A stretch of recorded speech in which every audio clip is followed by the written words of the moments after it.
Hello and welcome to the channel.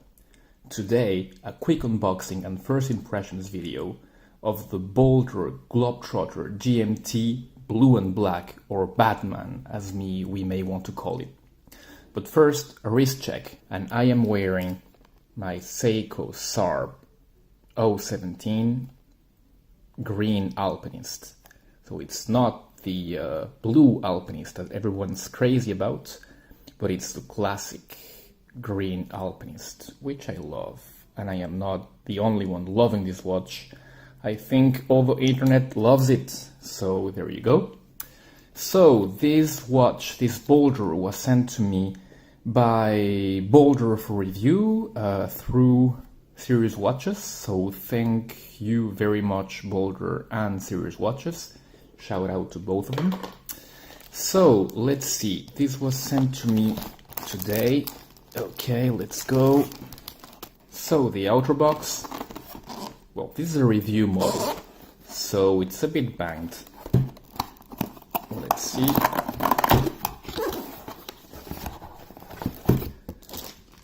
And the inner box. Okay, this is pretty nice. It's a pretty rough box. It's pretty solid, as you can see. It's very nice, and you can carry it with this little handle here. So let's see what's inside. How do you open this thing? Like that. Okay. Okay, here's the watch. So it comes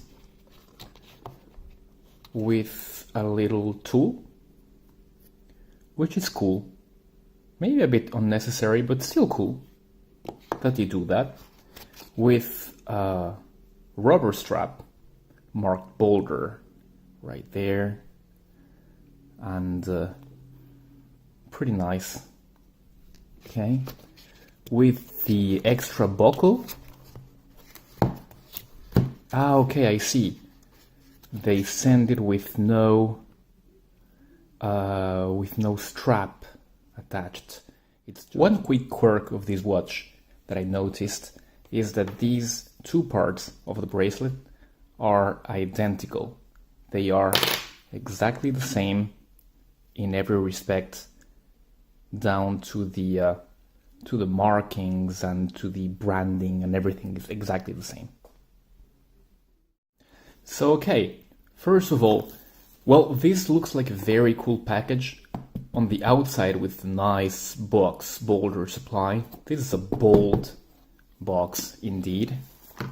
And well, that's a pretty nice presentation and packaging. You know that nothing's gonna happen to your watch when you are transporting it.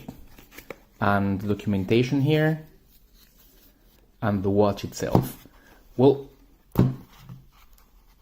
first impression about the watch is that it's extremely heavy. Very, very heavy. Let's just do something. I'm gonna pause for a while and I'm gonna bring my scales and just weigh this watch. Hold on a second. And we are back. Sorry for the ugly scales. They're just for cooking. So here's the watch and let's see how much it weighs. 125 grams only for the head of the watch. So I'm gonna weigh it with the bracelet. So finally it's done. I take back what I said before. You absolutely need the tool to put the watch together because the clasp, the bracelet and the head of the watch come disassembled. So I guess that is the good part about having a nice, cool tooly box like this. But the bad part is that you have to assemble it yourself. And it's, well, I've had a lot of experience assembling and disassembling, putting together straps and buckles and all. And this was hard, at least for me. Maybe they sent me the wrong bracelet, but it was pretty hard to put together. Okay, so I was saying, let's weigh the watch with the buckle and everything. It's 179 grams, so that is pretty heavy, especially on a on a rubber strap. So there you go. Okay, so this is a first impressions video.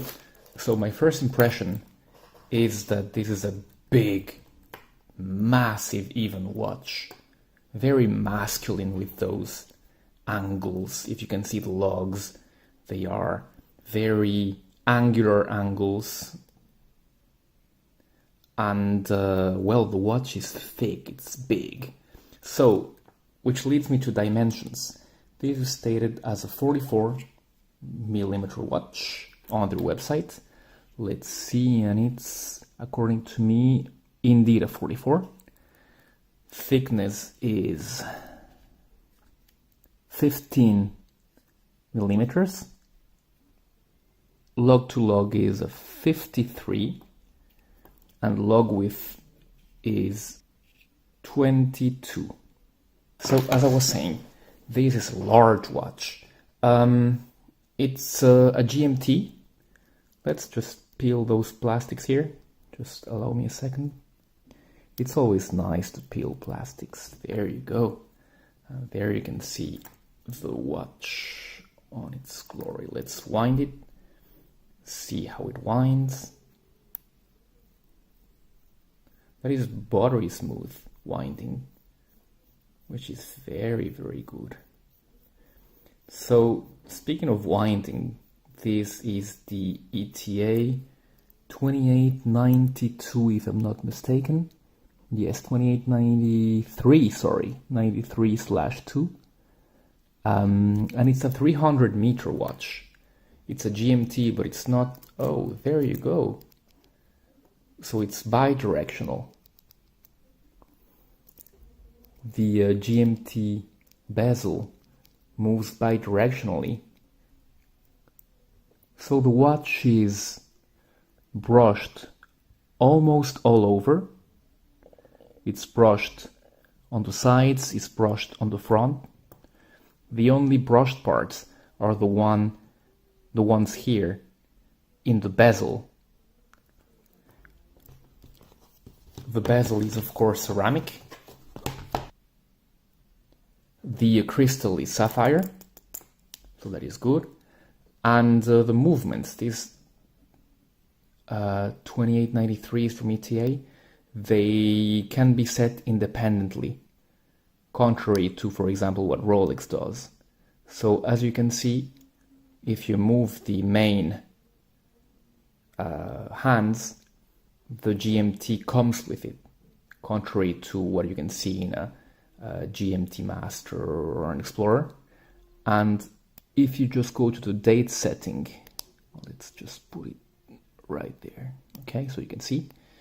And if you go to the date change, okay, as you can see, if you move the crown in a clockwise direction, the GMT hand moves, increments 1 hour at the time. So the back looks pretty standard. There's an engraving reading the movement. It's a limited edition watch.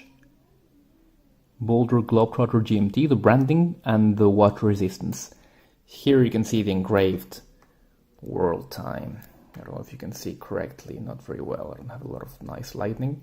So here you can see the planet and the hour, which is very in point with this watch.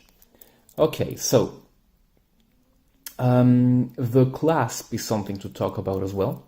The clasp is a diver's clasp, actually, brushed all over. We have a last one there. All right, it is brushed all over. And you even have a ratcheting clasp, which is very good in any kind of watch, not only divers. So Boldr here is going in the right direction regarding that, regarding the clasps.